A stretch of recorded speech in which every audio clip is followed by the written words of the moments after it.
mengapa embrio di saat mau menetas sudah tua itu mati. Kemarin saya sudah menginformasikan kepada teman-teman 4 faktor utama yang dibutuhkan telur supaya bisa menetas dalam mesin tetas.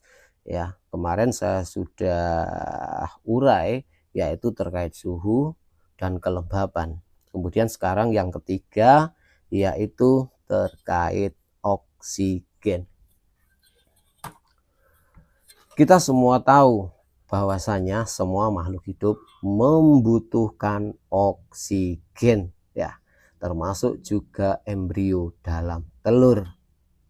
Jikalau berbicara manusia, bayi, oksigennya bisa disuplai dari ibunya yang mengandung, sementara telur tidak dikandung tapi berdiri sendiri dengan berupa telur. Maka oksigen yang dibutuhkan itu suplainya melalui pori-pori telur tersebut. Ya, biasanya di telur itu ada kantong oksigen di atasnya, ya, di tempat tumpul. Nah, dari situlah oksigen diambil oleh embrio tersebut, masuk melalui pori-pori. Nah, sekarang kita bahas masalah bagaimana di dalam mesin tetas itu bisa tercukupi oksigennya sesuai dengan kebutuhan telur yang ditetaskan. Ada 3 hal, ya. 1, ventilasi. Mesin tetas kecil, kapasitas di bawah 50 mungkin cukup hanya dengan ventilasi, misalkan kapasitas 10, 20 sampai 30 cukup. Tapi kalau sudah 50 ke atas, 50 butir ke atas, itu tidak akan cukup kecuali orangnya sudah ahli mengatur dalam ventilasi dan paham. Tapi secara umum ukuran dan kapasitas itu bisa tidak cukup jikalau tidak memahami bagaimana sirkulasi yang dibutuhkan oleh embrio, gitu. Yang kedua adalah kipas.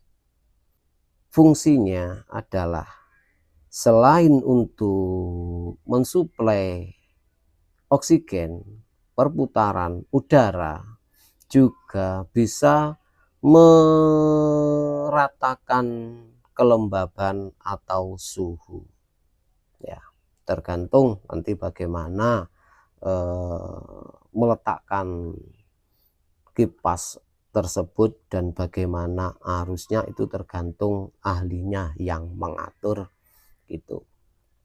Yang ketiga yaitu masalah kebersihan.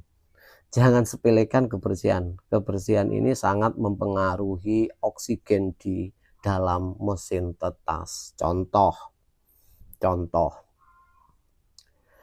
mesin tetas telur yang sudah berhasil menetas di dalamnya pasti banyak kotorannya, ya, mulai cangkang atau kotoran yang tertinggal di dalamnya.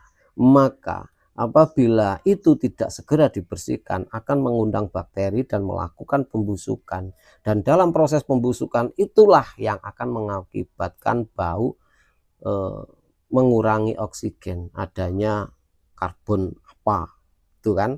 Nah, makanya kita harus bersihkan setiap kali selesai menetaskan. Cara membersihkannya bisa pakai air hangat, dilap, dan yang paling bagus dengan memakai alkohol itu akan lebih baik.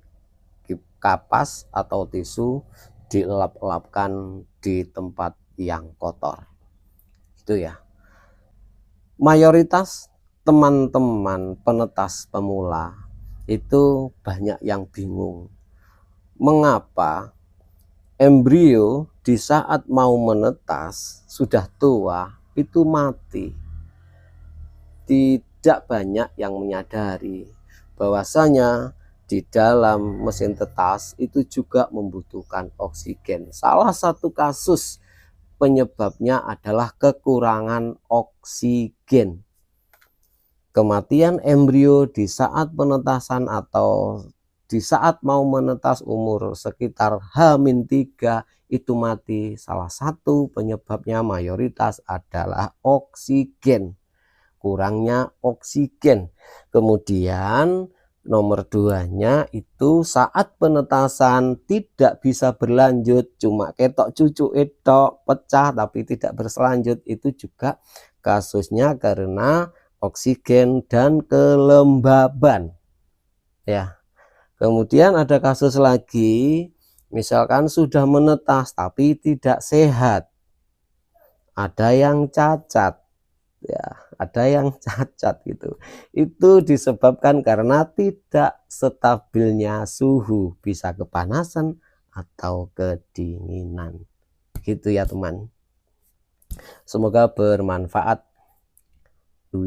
Saya hanya berbagi, tidak menggurui. Mohon maaf kepada para suhu. Salam sukses peternak.